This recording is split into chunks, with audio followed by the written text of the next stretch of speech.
Tikiu, kad esi išbandžiusi labai daug kosmetikos gaminių, net ir pačių brangiausių. Ar daug jų yra tave nuvylę? Mūsų darbas toks, mes tikrai turime nuolat testuoti ir testuoti daug ir įvairių. Ir kadangi kosmetikos rinkoje dirbu nuo 16 metų, skirtingose rolėse, bet nuo 16, dabar man 35, tai taip, esu labai daug visko bandžiusi, bet natūralu, kad ir ne viskas tikė, ne tik dėl to, kad mano odai ir plaukams kažkas nebūtinai tobulai tinkantis, bet gal ir ta pati kokybė tokia abejotina. Bet kaip ir minėjau, čia toks jau aš esu visiškai ne tas standartinis kosmetikos vartotojas. Testavimo procesas yra absoliučiai mūsų darbo dalis. Ir dėl to aš mėgstu net sakyti, kad kartais žmonės mano, kad kosmetikos kūrėjai, ypač ten chemikai dirbantis laboratorijoje, tai jau jie tai turėtų, juk odos turėtų būti nepriekaištingos, plaukai nepriekaištingi. Man irgi labai dažnai keliami tokie reikalavimai, ar ne? Bet juk jūs pagalvokit, mes esame nuolat kūrimo procese. Ir čia tas pats, kas virti sriubą ir neparagauti, pakanka druskos ar nepakanka, pakanka pipiro ar ne, ar gal dar tą įdėt, gal dar aną. Ir tai nuolat patiria mūsų odos ir plaukai. Ar galima sukurti gerą kosmetikos produkto formulę pigiai? Galima. Prašau, atskleiskit. Aš labai daug kartų kartojau, kad kaina apskritai turėtų būti išimta iš kosmetikos produkto pasirinkimų kriterijų. Kodėl? Kad vėlgi labai viskas priklauso, kas kuria. Ir jeigu įsivaizduokite, fabrikas yra labai didelis, o kitas yra mažiukas. Yra, pavyzdžiui, kokia nors kosmetikos konkreti žaliava. Tas mažiukas tą pačią žaliavą galės nupirkti už 3 kartus didesnę kainą, lyginant su tuo didžiuoju, kuris perka labai dideliais kiekiais ir dėl to turi galutinę kainą stipriai mažesnę. Ir yra daug įvairiausių niuansų, yra įrangos našumo klausimai, produkto gaminimo technologiniai klausimai. Taigi, jeigu kartais mes bandome kainą sulygiagretinti tik tai su pačia produkto formulė, tik tai su tais tokiais mums plika akimi matomais dalykais pakuoti, ar ne, tai irgi nėra iki galo teisingai, nes kaina susideda iš daugiau elementų, negu vartotojas mato ir žinoma iš kompetencijų. Tai jeigu mes turime kompetitingą chemikų komandą, kuria yra iškelta užduotis sukurti kosmetikos produktą už pigiai, kad atliktų esminės produkto funkcijas, bet nekainuotų daug, nes turime pripažinti, ne visi žmonės juk turi galimybės įsigyti tik prabangius kosmetikos produktus, o kosmetikos priemonės tai yra tos, kurių mes naudojame per dieną ne mažiau kaip 7 kartus. Čia paskutiniais tokiais tyrimais. Juk mes valomės dantis, tikiuosi plaunamės rankas, plauname kūną, duše ar ne, plauname galvą, tai mes net nebekalbame apie tuos produktus, kurių mes paskui jau bandome ten įvairiausių tų funkcijų tikėtis, skaistumų, blizgėjimų, raukšlių mažinimo, ar ne?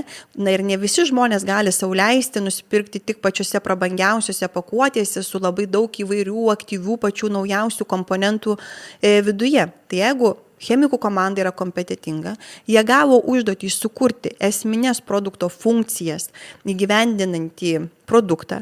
Fabrikas tikrai turi galimybę nupirkti komponentus už geras kainas, tai yra labai realu sukurti priemonę, kuri yra kokybiška, kuri nuplaus, kuri pamaitins, padrėkins ar ne. Taip. Nereikėtų turbūt jau tikėtis, kad tai bus kokioje nors labai prabangioje, gražioje pakuotėje, su labai gražia reklama, brangia ar ne, ir kad jau tas produktas turės teiginius, kurie niekaip negalės būti susijęs su pačio produkto galimybėmis. Taigi tikrai yra galima sukurti produktą už labai prieinamą kainą. Ar galima sukurti produktą už prieinamą kainą, bet tikrai neverta dėmesio? Galima. Vėlgi, jeigu kosmetikos gamintojo kompetencijos yra per mažos, gal vertybinis stuburas yra kiek silpnokas ar ne, ir gal jo tikslas yra tik tai, pagaminkim, išveškim ir uždirbkim ir nesvarbu apie patį produktą ir teikiamas jo savybės, taip galima. Ar galima už brangiai sukurti tikrą inovaciją kosmetikos, kur bus panaudoti patys naujausi komponentai viduje, kur bus sukurta išskirtinė menininkų pakuotė ir turės tikrai labai gražias reklamas, kurios bus tiesiog kurs labai malones emocijas vartotojui, galima. Va dėl šių visų galima, mano rekomendacija tikrai išmesti kainą iš pasirinkimų kriterijų. Aš tikrai truputėlį nusimenu, kai išgirstu pasakymus iš moterų, na tai jai tai bepigu, jinai gali sau leisti labai daug, aš tiesiog neturiu tiek pinigų. Kosmetikos naudojimas neturi sukelti tokių jausmų. Pasaulyje yra tiek daug kosmetikos priemonių, tiek įvairių, kad kiekviena moteris, kiekvienas vyras ir kiekvienas vaikas, prausdamasis dušo želė, prausdamas galvą ar tepdamasis tiesiog maitinantį kremą, neturi jaustis nepilnavertiškai, nes jis neva negali nusipirkti prabangaus buteliuko. O ta moteris, kuri perka prabangų buteliuką, neturi jaustis kalta, kad aina turbūt elgiuosi labai neprotingai ir čia turbūt sumokėjau už buteliuką ir už reklamą, o ne už patį vidų. Turime įsivertinti realias savo finansinės galimybės, tai padės mums apsibriežti lauką, kuriame mes rinksimės kosmetikos produktus. Išduok, koks ingredientas kainuoja brangiausiai, arba bent jau yra vienas brangiausių ir kuris atsieina labai pigiai, bet yra efektyvus. Oi, žinokit, tiek komponentų yra ir brangių, ir, na, turbūt galima pasakyti pigių, kad čia dabar būtų labai sunku pateikti tą tokį sąrašą ir bijau kurį nors nuskriausti, tiek pigųjį, tiek brangųjį. Bet kas, na, šiuo metu visą laiką yra kokia taisyklė, visada yra brangus komponentas tas, kuris naujas. Nes, vat kaip ir minėjau, kuo daugiau gamintojų pradeda pirkti kokią nors žaliavą, tuo daugiau atsiranda ją gaminančių, tuo konkurencija didesnė, tuo tas panaudojimas didesnis, tuo daugiau to žaliavos yra rinkoje ir dėl to jo kaina pradeda mažėti. Kitas dalykas, vienas komponentas, čia irgi komponentus gamina kiti fabrikai. Atskiras žaliavas, yra skirtingos technologijos, kiekvienos žaliavos išgavimo ir taip toliau. Taigi irgi mes galime nusipirkti tą patį hialuroną, iš vieno gamintojo galime nusipirkti iš kito gamintojo, irgi yra skirtingi prekės ženklai, skirtingi tipai. Taigi čia tai būtų labai sunku dabar pasakyti, kuris yra brangiausias, kuris pigiausias, nes ir hialurono tipų yra įvairių pavyzdžių ir jis gali vienas būti labai brangus, kitas gali būti pigus. Pavyzdžiui, kalbant apie gliceriną, labai dažnai išgirstu įvairiausių ten papostringavimų, kad ai, tai čia glicerinas, taigi pats pigiausias, o va štai sudėtyje jau jis tikrai įdėtas į tokią prabangę kosmetiką. Glicerinas yra tikrai labai geras komponentas, kuris tikrai vienareikšmiai padaro labai didelės vertės pačiai kosmetikos produkto formuliai. Ir taip jis nėra brangus. Bet ar jis dėl to yra mažiau vertingas kosmetikos gamyboje? Aš tai tikrai manau, kad ne. Juk pavyzdžiui, vanduo. Mėgstam gert vandenį. Mėgstam. Privalome gert vandenį. Geras daiktas. Geras. Tai ko čia toks pigus dabar? Gerkim limonadą visada, bus brangesnis. Šampaniuką. Šampaniuką. Tai man atrodo, kad toks, na, kaip ir va pirmai kalbėjom apie kainos ir kokybės santykį ir kad aš nemanau, kad visada turėtų būti taip lygiai gretinama, kad labai brangiai tai jau garantuotai gerai arba pigiai garantuotai blogai. Vat labai priklauso, kaip ir minėjau, nuo žmogaus poreikių, galimybių, nuo gamintojo atsakomybių ir kompetencijos. Tai lygiai tas pats ir su žaliavų komponentais. Taip, tikrai yra vieni ženkliai brangesni už kitus, kiti yra pakankamai pigus ar ne, bet vėlgi kuris geras, kuris blogas, kuris vertas būti įtrauktas į prabangę ir pigią formulę, na tai čia yra vėlgi bendros formulės klausimas. I smell snow. It's that time of year.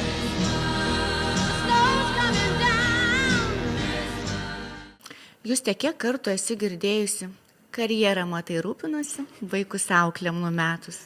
Kiek dabar tu auklių turi? Dieninė, naktinė, savaitgalinė. O tiesa tokia, kad šiuo metu neturime auklės ir ne todėl, kad nenorėtume arba dėl to, kad klausytume kitų požiūrių, kad tiesiog, na, džiaugiamės, kad kol kas neprireikia.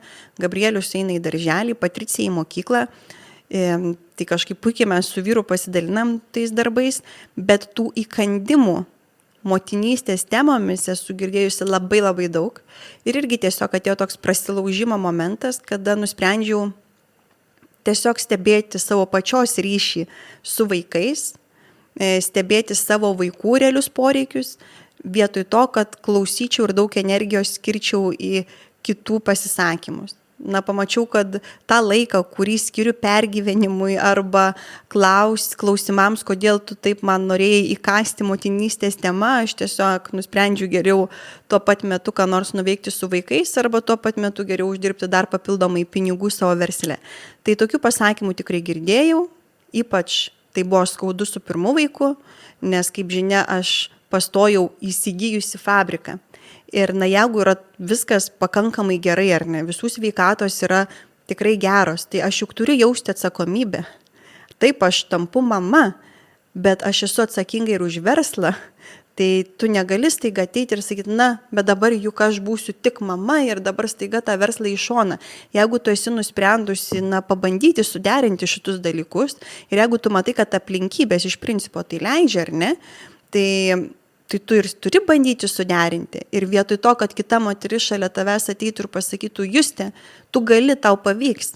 Jeigu reikia mano pagalbos, aš būsiu šalia, gal tau paimti tą Patriciją valandai laiko, kad tu galėtum atsakyti savo laiškus, tu vietoj to gauni, kad auklę radai. O tu žinai, kad ryšys formuosis ne tarp mamos ir vaiko, o tarp auklės ir vaiko. Ir tu stovi su to kūdikėliu, žinai, kad stovi fabrikas, su tenai dirbančiais žmonėmis ir tu tada tikrai gali galvoti, o tai kas dabar? Tai ar aš čia dabar turiu viską ten mesti lauk, ar ne, ir būti tik mama, tikėtina, kiekviena mama pasirinktų 100% tik vaiką, čia nėra ką kalbėti, ar ne? Ar čia dabar kaip? Aš atsimenu labai gerai visų reakcijas, kai sužinojo, kad aš Patriciją vešiuosi kartu į parodą Italijoje ir Patricija, būdama 4 mėnesių, buvo jauniausia oficialiai Kosmoprof dalyvė parodoje. Mano vyras skrido kartu, jis vežiodavo Patriciją parodoje, vežimėlyje, aš dirbau stende.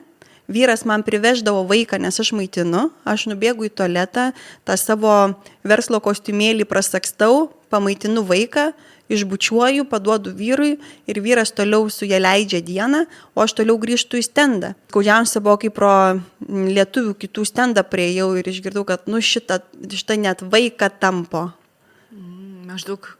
Tai vietoj to, kad ateitų, sakytų, ir šaunuoliai, su vyru atskridot, ar ne, taip stengiatės, taip komandiškai derinot, o tai Patricijai viskas įdomu, ten spalvoti tie buteliukai, vaikas net įsižiojęs žiūri ir mama ir tėtis šalia. Tai aš tiek per tos parodos metu išgirdau tokių skaudžių, o mamai, man atrodo, viskas, kas yra susijęs su vaikais, yra labai jautru ir dar ir pagimdžius ne taip senai ir tas verslas visas tik pradžia, kad aš atsimenu paskutinę dieną, kai pamačiau, kad paroda baigta, vaikui viskas gerai, vyrui viskas gerai, man tada pirmą kartą buvo labai didelis emocinis išsekimas, kur viskas baigėsi ir aš drebančiom rankom sėdėjau ir tai viskas gerai, aš nieko nepadariau blogo ir visų pirma tai buvo per savęs kaltinimo. Tai aš nieko blogo nepadariau, mano vaikui nieko blogo neatsitiko. Tai va tada buvo toks, palauk Juste, stop, tu daugiau negu žinai savo prioritetus ir tu žinai, kad dėl savo vaikų tu gali tą pačią dieną uždaryti fabriko duris. Bet tau Dievas kol kas taip leidžia.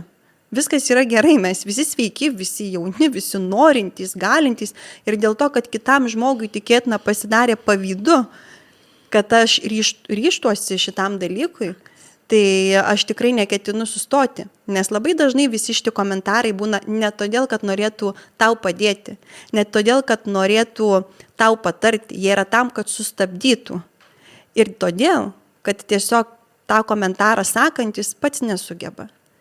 100%. Taip, jis dažniausiai pats nesugeba. Jam tai taip nepavyksta. Jam taip nepavyksta. O kad pavyktų, reikia tiesiog labai daug dirbti visomis prasmėmis ir ne tik tiesiogiai dirbant darbą, ne tik tiesiogiai dirbant darbą namuose kaip mama, žmona, kaip verslininkė, bet labai daug dirbti tikrai psichologiškai, dėlioti mintis, kad tu tikrai jaustumėsi sveika visomis prasmėmis. Ir tai yra labai svarbu. Bet jeigu tu ryžaisi, čia aš labai esu draugį gerai pasakius, kai irgi gavau komentarą, kad susirgau ir dažniausiai tikrai nemėgstu skųstis kažkokiais jau tais momentais, bet sakau, žinai, ir vėl darbai, ir vėl eilinį kartą visi sergam namie, ir vėl viską derin, ir toks buvo toks natūralus pasiskundimas. Ir aš gavau atsakymą, bet čiagi tavo sprendimas.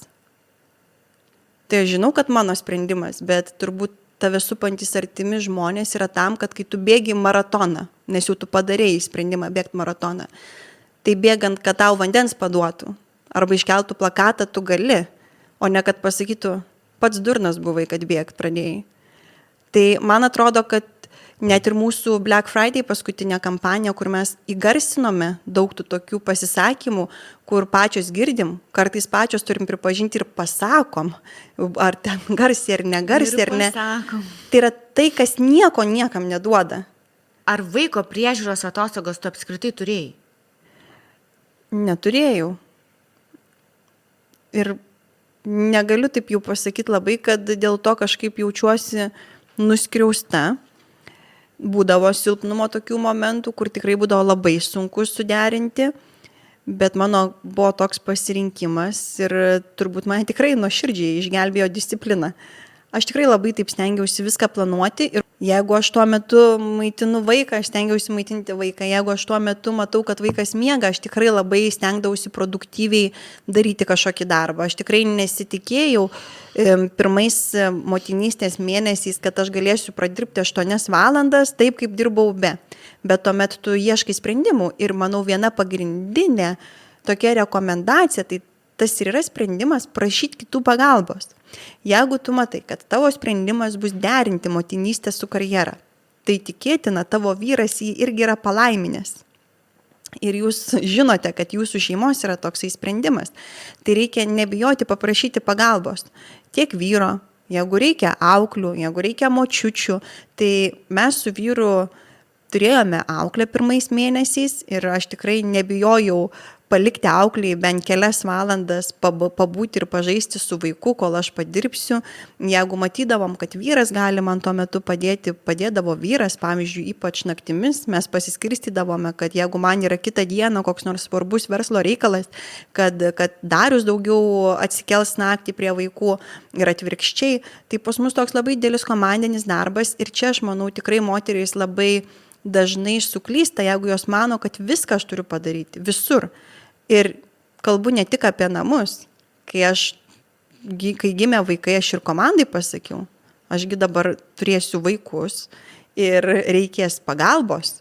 Tuomet atsiranda ir komandoje daugiau žmonių ir atsiranda komandoje kitoks požiūris. Tai to komandinio darbo reikia ieškoti visur. Aš net savo disciplinos knygelėje parašiau, kad aš noriu pildyti savo svajonės visas, be aukų.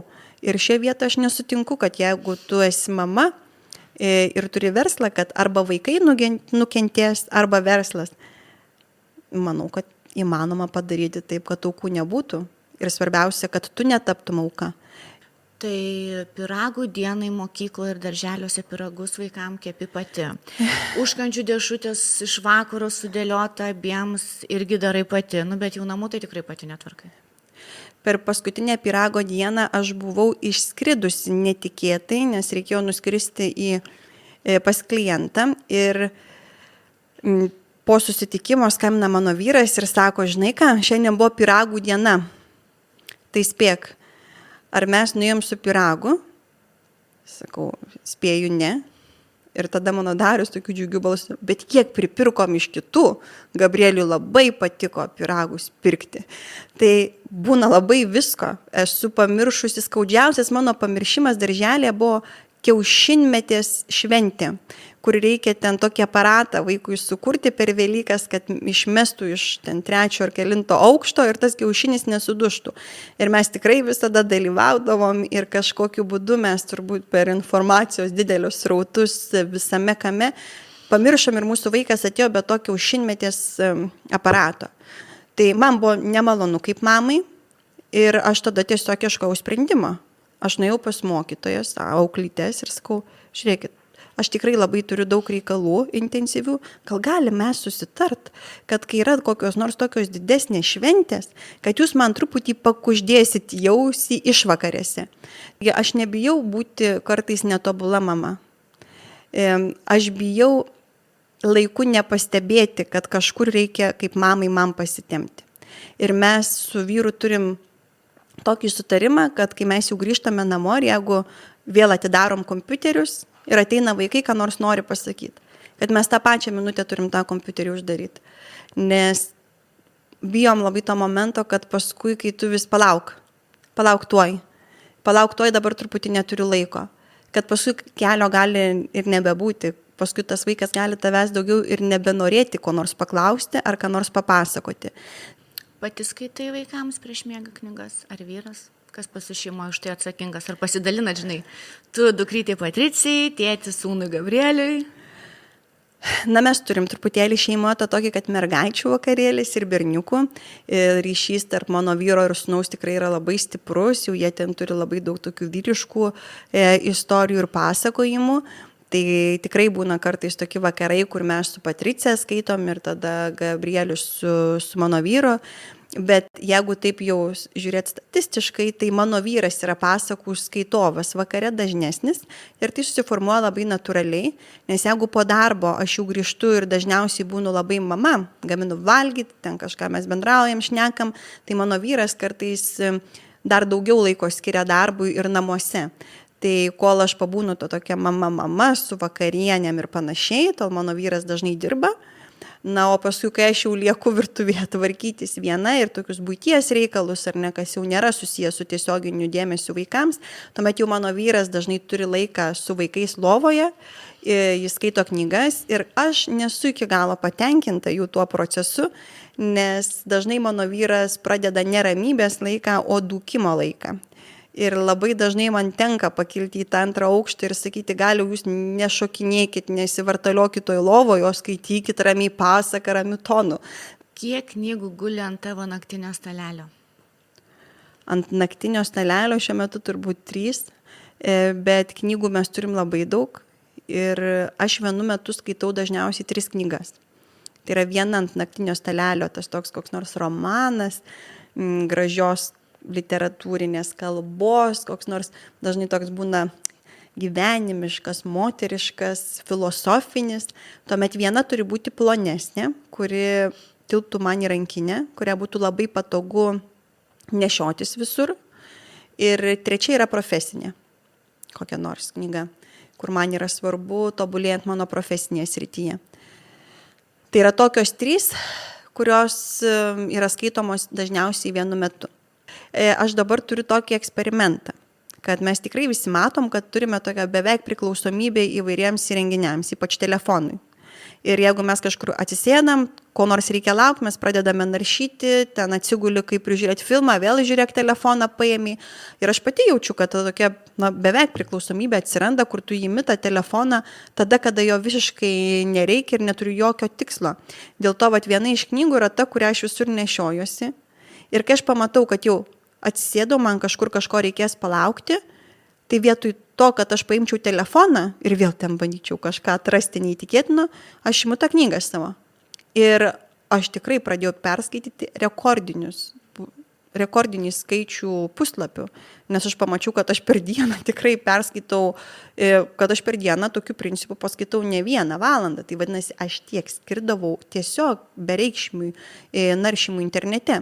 Taigi viena knyga keliauja visur su manim, kad aš iškeiščiau naršymą telefone į skaitymą. Dar nešiojuosi knygą ir dėl to, kad kartais, kai pamatau, kad visko vyksta truputį per daug vienu metu mano mintyse, kad jau toks atsiranda, galima pavadinti, stresinė galimai situacija, aš tuomet pasidarau arbatos ir 15 minučių pasiimu knygą. Šios savaitės advento užduotis mūsų bus pabandyti pasiekti šiuo mano pavyzdžiu ir gal jums visai jisai patiks. Taigi susiraskite knygą, kuri yra jums puikiai tinkama šiuo laikotarpiu. Visai norėčiau, kad ji būtų netokia stora ir kurią jūs galėtumėte tikrai nešiotis šiuo laikotarpiu savo rankinėje. Na ir pabandykite pasivadovauti mano pavyzdžiu šią savaitę, tada, kada jums atrodys, kad jau laikas paimti telefoną į rankas ir vėl ten kažką atrasti, paimkite knygą. Na, o po savaitės mums po naujų įrašų parašysite, kiek jums pavyko perskaityti puslapių. Aš manau, kad tokios mažos mūsų advento treniruotės jums tikrai parodys, kad nauji įpročiai formuojasi lengviau, negu jums atrodo. Bet reikės formuoti. O tam reikės jūsų ir žinoma mūsų Selemi Apso.